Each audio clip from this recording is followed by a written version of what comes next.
Chérif Amir. Docteur Chérif Amir, c'est un spécialiste dans le domaine de la politique géostratégique et ainsi de suite. Monsieur, vous êtes toujours bienvenu. Merci. Je suis vraiment très ravi de vous rencontrer dans cette édition qui va jeter plus de lumière sur, premièrement, ces deux décisions prises à la COP 26 à Glasgow.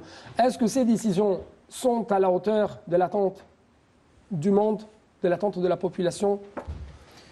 Bien évidemment, il faut prendre ce rassemblement international comme un signe d'un changement de la politique extérieure du monde entier. C'est-à-dire que maintenant, il y a un partage dans la prise de décision entre les pays puissants et aussi les des pays en développement.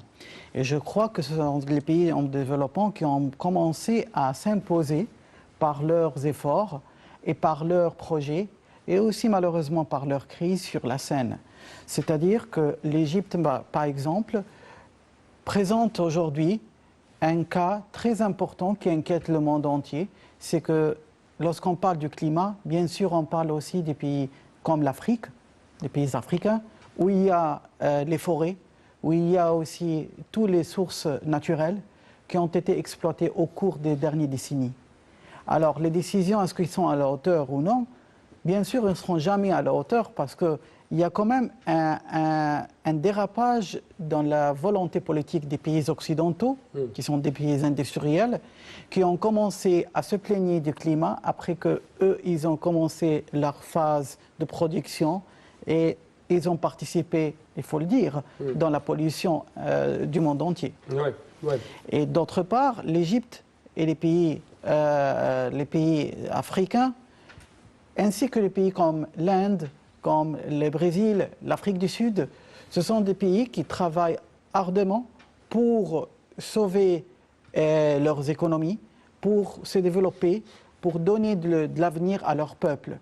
Alors, il faut être très prudent dans les restrictions qui vont être émises. L'Égypte, par exemple, fait beaucoup des efforts pour le changement climatique, pour le réduire, sauf qu'il faut respecter la volonté d'un peuple qui veut travailler, la volonté de faire l'industrie et se développer. En fait, en réaction au discours du président Abdel Fattah al-Sisi, on trouve que le ministre jordanien de l'Environnement, Mouawiya al-Radaya, a affirmé que le discours du président Abdel Fattah al-Sisi avait révélé les souffrances de la région des pays en développement. Monsieur Radaya a salué également ce discours prononcé par le président et qui a réclamé des aides aux pays développés pour que les pays en développement puissent honorer leurs engagements. Donc ici, monsieur Radaya a même souligné que la crise climatique mondiale a affecté tous les habitants du globe, ajoutant que les pays en développement, notamment la région arabe, étaient exposés au choc du changement climatique. Ici, j'aimerais bien dire une chose très importante.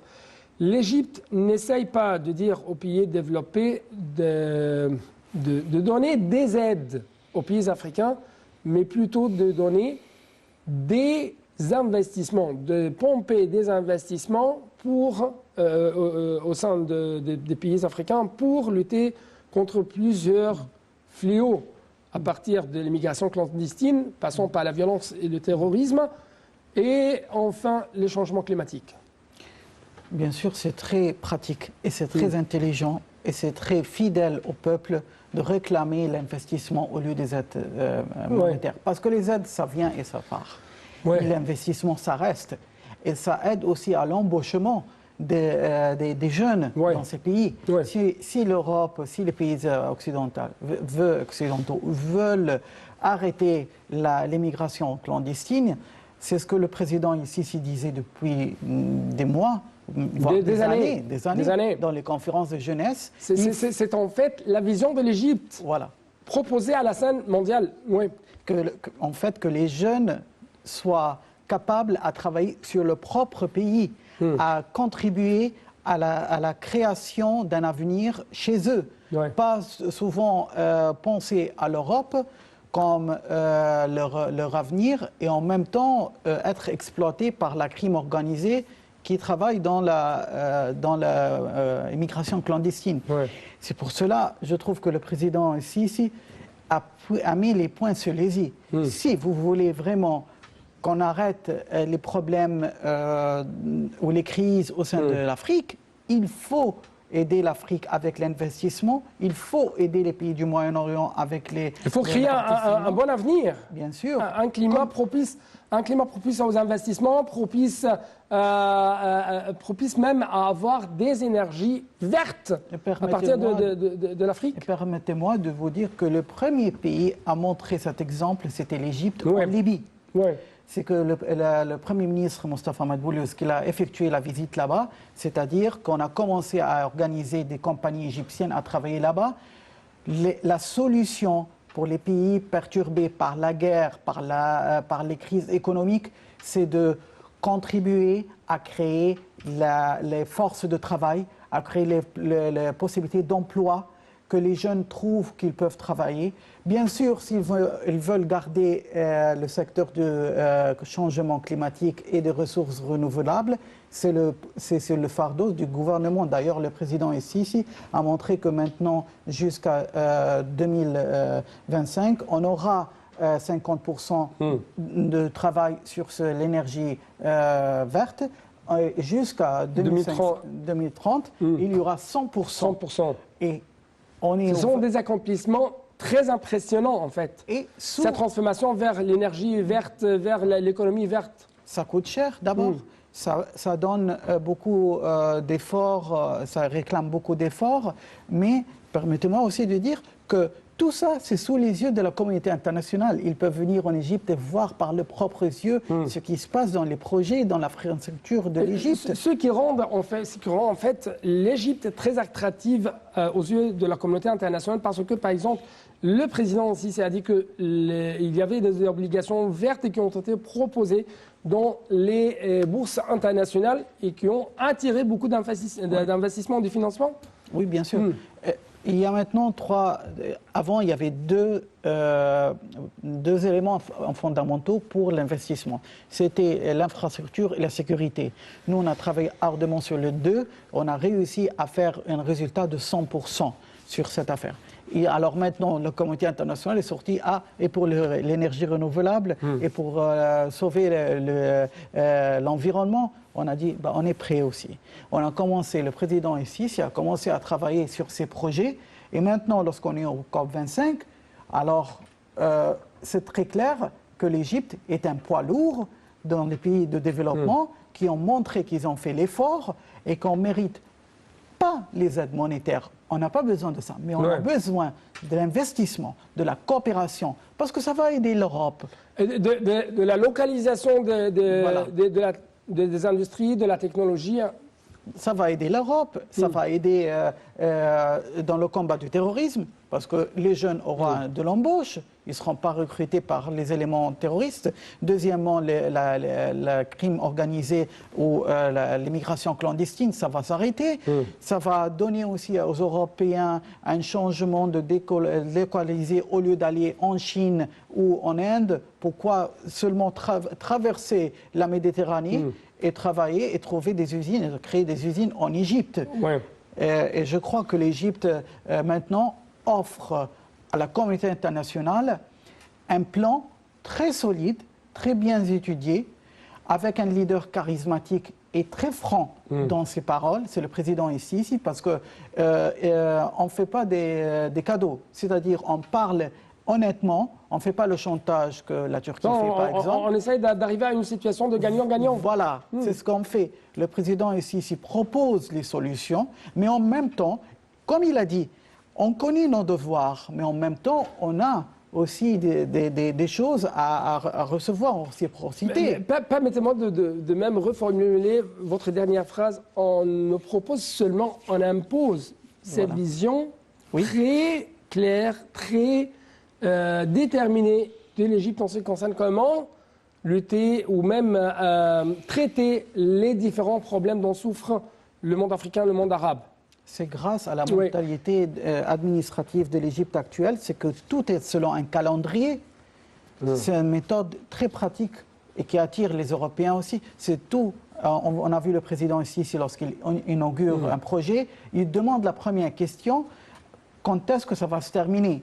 Et puis lui, il précise... Selon les critères ou les standards internationaux reconnus. Exactement. Et puis il impose sa vision parce qu'il sait plus que tout le monde le dessous des cartes. Alors il dit, on va réduire la période d'attente parce qu'on a besoin d'achever ce projet très rapidement. Au lieu de 6 mois, ça sera 3 mois. Alors, je crois que les Égyptiens étaient étonnés au départ comment on fait cela. On va savoir comment les Égyptiens, si je peux dire, sont maintenant, ou comment les Égyptiens ont reçu le président là-bas à Glasgow. Mais justement, après ce petit reportage qui va jeter la lumière sur les activités diplomatiques, politiques très intenses du président Abdel Fattah al-Sisi en marge de COP26.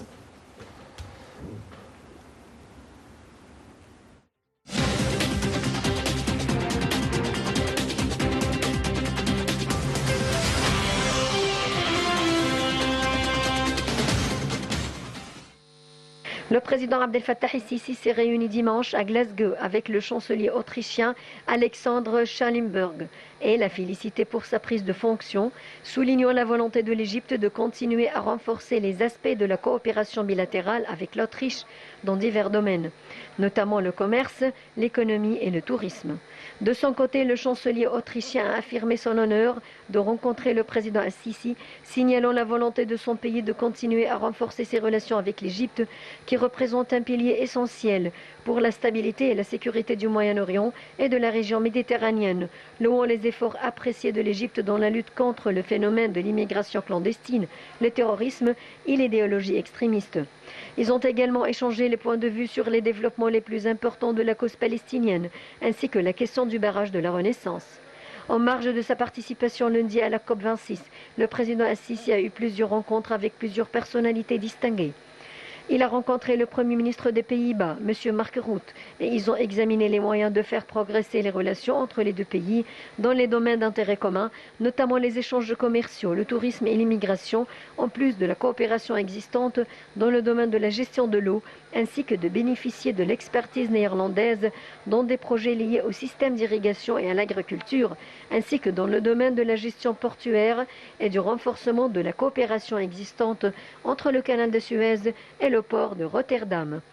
Le président al-Sisi a rencontré également le chef du gouvernement libyen, Abdelhamid Dbeiba, le premier ministre palestinien, Mohamed Shtayyeh, le premier ministre libanais, Najib Mikati, et la présidente de la Commission européenne, Madame Ursula von der Leyen, la chancelière allemande, Angela Merkel, l'émir du Qatar, Tamim Ben Hamad Al Thani, le premier ministre du Koweït, Sheikh Sabah Al-Khaled Al-Sabah, le président de la République d'Arménie, Arman Sarkassian, et le président de la Roumanie, Klaus Iohannis.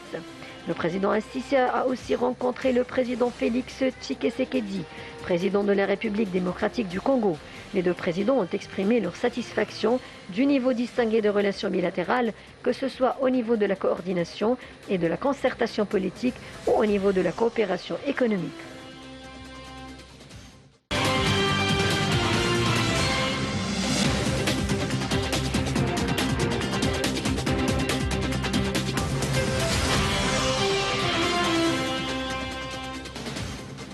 En fait, ce qui m'a attiré beaucoup l'attention aujourd'hui, c'est cette image prise par le président égyptien Abdel Fattah al-Sisi avec la communauté égyptienne, où les Égyptiens vivent là-bas, à Glasgow.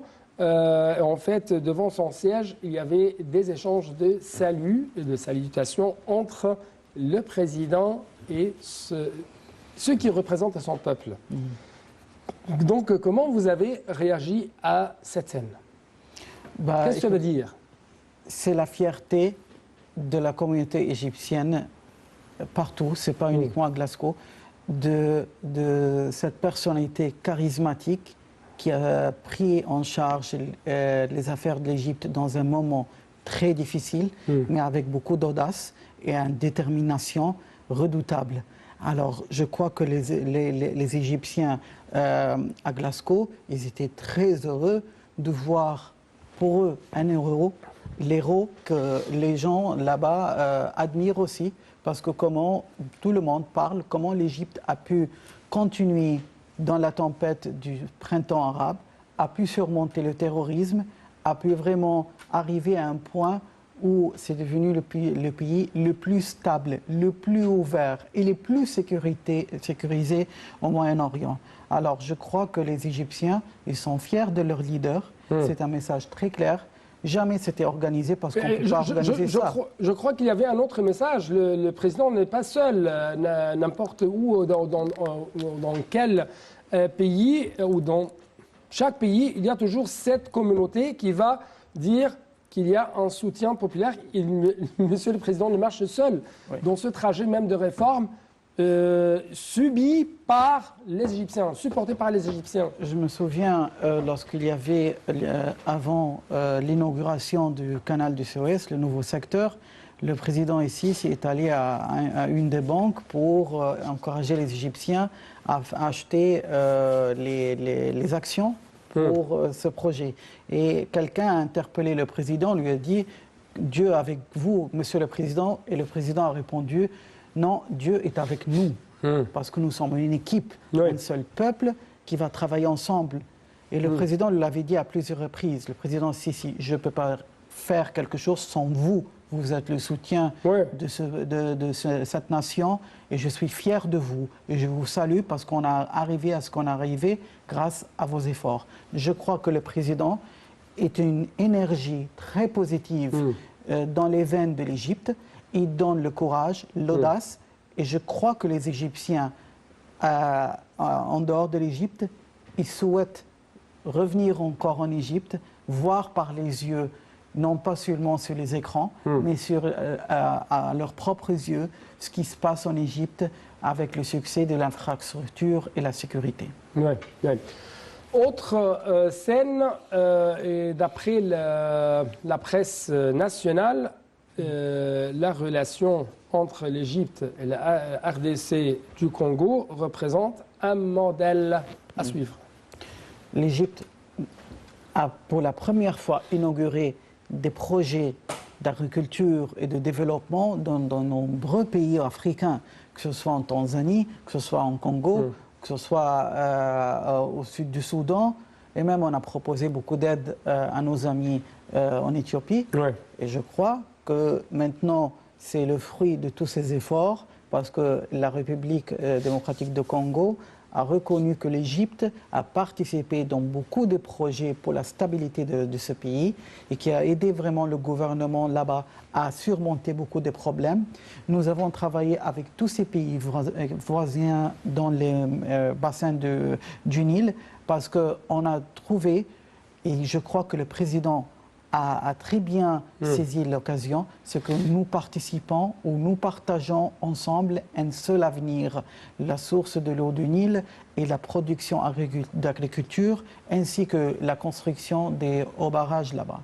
Alors, bien sûr, ces pays sont reconnaissants. En fait, pour donner un peu plus de détails en ce qui concerne ce qui a été écrit dans la presse à propos de cette coopération entre l'Égypte et la RDC du Congo, les deux parties sont satisfaits du niveau particulier de leurs relations, ont exprimé leur intérêt à renforcer la coordination et consultation politique et économique au cours de la prochaine période, au vu de l'élan remarquable que ces liens bilatéraux ont connus au cours de la dernière période. Selon le porte-parole de la présidence, le chef d'État s'est entretenu avec Monsieur le Président de la RDC du Congo. Monsieur le Président congolais apprécie le soutien égyptien à son pays alors qu'il passe par une phase importante de son histoire, ce qui incarne un modèle exemplaire de relations de soutien mutuel entre les pays africains. J'aimerais bien commenter cette dernière phrase. Dans les temps de crise, c'est l'Égypte qui vient pour apporter les aides à ses frères africains. La preuve en est, c'est la pandémie du coronavirus. Je me souviens, dès qu'il y a eu les pandémies, le président ici a signalé au monde entier que le moment où il y aura les vaccins, il ne faut pas négliger les pays africains qui ne sont pas capables à payer de l'argent. Il faut mettre en compte que ces pays, ils ont besoin des vaccins comme tous les êtres humains sur la planète, mais avec des prix raisonnables. Et c'est ce qu'on a vu ici en Égypte même, que ça a été offert à toute la population presque gratuitement. Et je trouve que l'Égypte a pris ce fardeau, a demandé au monde entier de ne pas négliger l'Afrique, d'aider l'Afrique sur ce plan, parce que déjà économiquement, c'est presque très fragile, mais il faut les aider aussi sur le plan sanitaire. Oui. Toujours sur le plan sanitaire, sur le plan technique, scientifique et ainsi de suite, on trouve que dans ce cadre, le Collège royal britannique, ça lui a apprécié énormément le protocole récemment signé avec le ministère égyptien de l'enseignement supérieur, de la recherche scientifique pour développer le secteur médical en renforçant la coopération dans les domaines de l'éducation et de la formation professionnelle de corps soignants. C'est ce qu'a fait savoir le porte-parole de la présidence, l'ambassadeur Bassam Radi, quand il a proposé cet entretien entre le président Abdel Fattah al-Sisi et la présidente du Collège royal britannique pour les physiciens et chirurgiens, Jackie Taylor, et ça en marge de sa participation de la COP, de sa participation à COP 26. Si je peux dire, cette activité présidentielle pour doper un peu plus cette coopération scientifique, technique entre l'Égypte et les autres grandes institutions scientifiques mondiales, notamment, je parle de ça même à la lumière de ces directives présidentielles visant à localiser l'industrie des vaccins au sein de l'Égypte. Bien sûr, c'est une étape très audacieuse parce que c'est un domaine qui était réservé aux pays occidentaux ou des pays puissants. Peut-être les pays qui étaient en dehors de l'Occident, c'était la Chine et la Russie, mais qu'un pays du Moyen-Orient s'introduit sur ce domaine de cette façon, c'est très audacieux. Ça montre que le président a saisi l'occasion, il sait très bien que c'est le moment de proposer cette coopération et heureusement, c'était reçu avec beaucoup de joie par nos partenaires anglais, les Européens, parce que tout simplement, l'Égypte ouvre maintenant la porte à ce genre de vaccins d'être créés en Égypte, parce que c'est le moment que, comment dire, que la manipulation de cette fabrication cesse et que maintenant, ça sera un domaine entre les mains de tous les pays du monde. L'Égypte est l'exemple par excellence dans la région, et le pays qui peut accueillir ce genre de production parce qu'il y a la stabilité, l'ouverture et la sécurité. Et bien sûr, il y aura aussi une coopération égyptienne avec nos partenaires là-bas sur le know-how ou le savoir-faire de comment faire tout ça. Le Premier ministre britannique Boris Johnson a félicité le président Abdel Fattah al-Sisi pour le remarquable exploit et les efforts ambitionnés de développement menés par l'Égypte, affirmant selon lui que son pays soutiendra tous ces efforts sous la direction égyptienne. Si même la réaction qui a été montrée par Bassam Radi, l'ambassadeur Bassam Radi, le porte-parole présidentiel, d'après lui, l'Autriche et la Grande-Bretagne louent les efforts déployés par l'Égypte pour résoudre les problèmes de la région. Votre commentaire ? L'Égypte travaille sur ce domaine depuis longtemps parce qu'on a maintenant travaillé surtout avec nos partenaires européens sur ces nombreuses questions. Mais il faut préciser un point très important. L'Égypte travaille très étroitement sur la question de coopération économique, coopération sur la sécurité, coopération sur la technologie. Ce sont trois axes très importants que le président ici travaille sur ces points. Et ces trois axes sont maintenant la voie de l'Égypte vers l'extérieur. On ne peut pas rester sur une voie et laisser les autres. Donc c'est normal que l'Égypte et le président travaillent sur ces points parce qu'on sait que l'Europe, après la pandémie du Covid, ils ont maintenant d'ouverture, après le recul de l'économie, de l'aide, travailler avec d'autres pays et surtout que maintenant il y a un changement géostratégique dans la région. La Turquie maintenant il y a des points d'interrogation sur sa fidélité envers l'Europe ou même l'OTAN. Il n'y a plus de partenaires. Le seul partenaire honnête et stable, c'est l'Égypte et le président Abdel Fattah al-Sisi. Oui, en fait, toujours, le président Abdel Fattah al-Sisi a essayé de proposer et a imposé même la vision de l'Égypte en ce qui concerne comment stabiliser la région arabe et africaine. C'est toujours, il y a un trajet connu. C'est quoi? Respecter la souveraineté des pays de la région, respecter la souveraineté de la Libye, arrêter les mercenaires d'arriver là-bas, respecter la souveraineté de la Syrie, de l'Irak, du Yémen, aussi du Liban. Oui. Soutenir les institutions nationales. Bien sûr, respecter l'intégrité territoriale. Quoi que ce soit, ce sont les peuples qui ont à décider. On n'accepte jamais, par exemple, qu'un pays comme la Syrie, il y aura une partie comme Idlib occupée par la Turquie. Hors de question. Ouais. Pareil aussi pour la Libye. On veut qu'une armée nationale défende le pays et non pas des mercenaires qui viennent de l'extérieur soutenir des factions. Hors de question. Pareil aussi au Liban.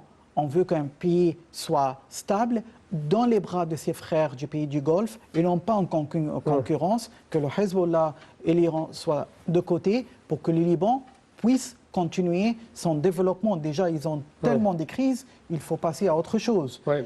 Pareil pour le Yémen, que maintenant la guerre, on sait que comment l'intégrité de la souveraineté de l'Arabie saoudite est toujours violée par les drones lancés par les factions pro-iraniennes. Pareil, alors la question que le président ici pose, franchement, à la communauté internationale, vous voulez de la stabilité dans cette région? Oui ou non? Je crois que oui, parce que c'est votre intérêt. Donc, il faut aider ces pays à défendre leur souveraineté. Il faut faire la pression sur les factions intérieures qui font l'instabilité. Et malheureusement, c'est souvent la faction iranienne et turque. Dans ce cadre, comment vous avez réagi à cette scène qui a rassemblé le président Abdel Fattah al-Sisi et l'émir du Qatar? Parce qu'il y avait des commentaires faits par la presse nationale, la presse arabe, en ce qui concerne ces saluts et ces sourires échangés entre deux côtés. La diplomatie, c'est la diplomatie. L'Égypte est ouverte à parler avec tout le monde. Oui. En fait, il faut comprendre la mentalité du président sur cette question. Il dit, on est ouvert à parler avec tout le monde, mais il faut respecter la souveraineté de l'Égypte, il faut respecter la loi égyptienne, il faut respecter la sécurité de l'Égypte. C'est une ligne rouge. Alors bien sûr, lorsqu'il rencontre l'émir du Qatar, bien sûr, il y aura une rencontre diplomatique, mais derrière les coulisses, il y a des problèmes à résoudre. Oui, et en même temps, l'économie égyptienne est tout à fait attractive Bien sûr. aux yeux des Qataris. Bien sûr. Comment? Parce que l'infrastructure, elle est maintenant en Égypte. Regardez. Pour moi, avant de donner l'occasion de parler, pour moi personnellement, la pandémie a gelé les économies européennes, a gelé les économies de la région du Proche-Orient, excepte l'Égypte. C'est ça le résultat? Oui ou non? Oui, c'est ça le résultat. Et ça a été une surprise pour toute la région. Et regardez, il y a eu quelque chose de très paradoxal pour les Qataris. C'est qu'ils ont soutenu la guerre contre le régime syrien, par exemple, pour le gaz. Et maintenant, ça a tourné en fiasco. Ça a très mal marché pour eux. Alors économiquement, sur cet axe, c'était un échec total. Et maintenant, ils ont mis le poids aussi sur l'instabilité en Égypte en 2011. Et ça aussi, c'était un échec total. Et maintenant, l'Égypte, c'est le pays émergent dans la région de la sécurité et l'instabilité. Et même les partenaires de Qatar. Parce que le Qatar est construit sur la coopération avec l'Occident. Lorsqu'ils parlent avec quiconque en Occident, tout le monde leur dit non, l'Égypte, il faut respecter parce que c'est une force militaire, diplomatique, économique très importante dans la région. Alors eux, leur boussole doit passer après ça pour l'Égypte. Oui, en fait, j'aimerais bien montrer...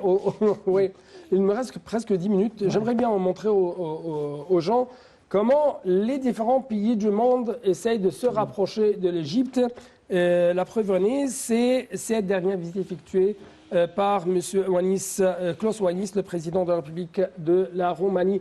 Bien sûr, au cours de cette visite, il y avait des entretiens pour comment doper cette coopération économique entre les deux côtés.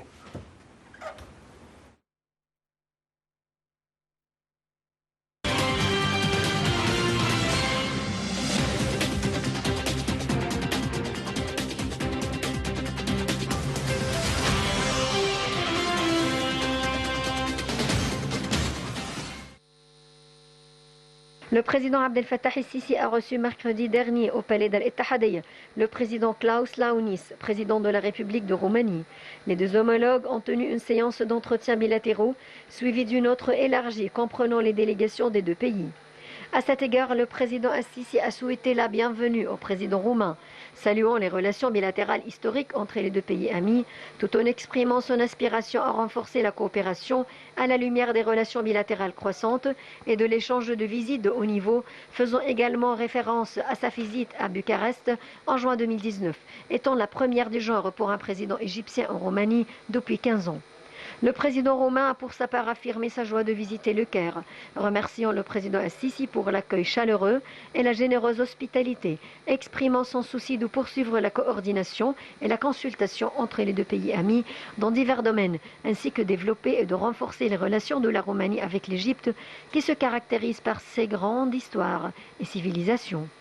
Les entretiens ont porté sur les moyens de renforcer les relations bilatérales, notamment économiques et commerciales, conformément au niveau des relations politiques distinguées entre les deux pays amis, ainsi qu'échanger les expériences et les informations et encourager les investissements conjoints dans les secteurs des grands avantages compétitifs en Égypte et en Roumanie. Dans ce contexte, il a été convenu de l'importance de tenir le 4e cycle du comité mixte chargé du développement de tous les aspects de la coopération économique et technique au niveau bilatéral, louant également la convocation du Forum économique égypto-roumain en marge de la visite en cours du président roumain pour représenter un lien entre les hommes d'affaires et les représentants des grandes entreprises des deux pays. De même, la réunion a examiné la coopération dans le domaine de l'énergie de toutes ses sortes, à la lumière de la volonté des deux pays de diversifier et de sécuriser leurs sources d'énergie et de la volonté de l'Égypte de devenir un centre régional de commerce de l'énergie à la Méditerranée orientale et celle de la Roumanie pour l'être dans les Balkans et en Europe de l'Est. Les deux présidents ont également discuté les possibilités de renforcer la coopération dans le domaine du tourisme et les moyens d'augmenter son mouvement. Ils ont également évoqué les moyens de coopération dans les domaines de l'agriculture, de l'industrie et de la coopération militaire et sécuritaire.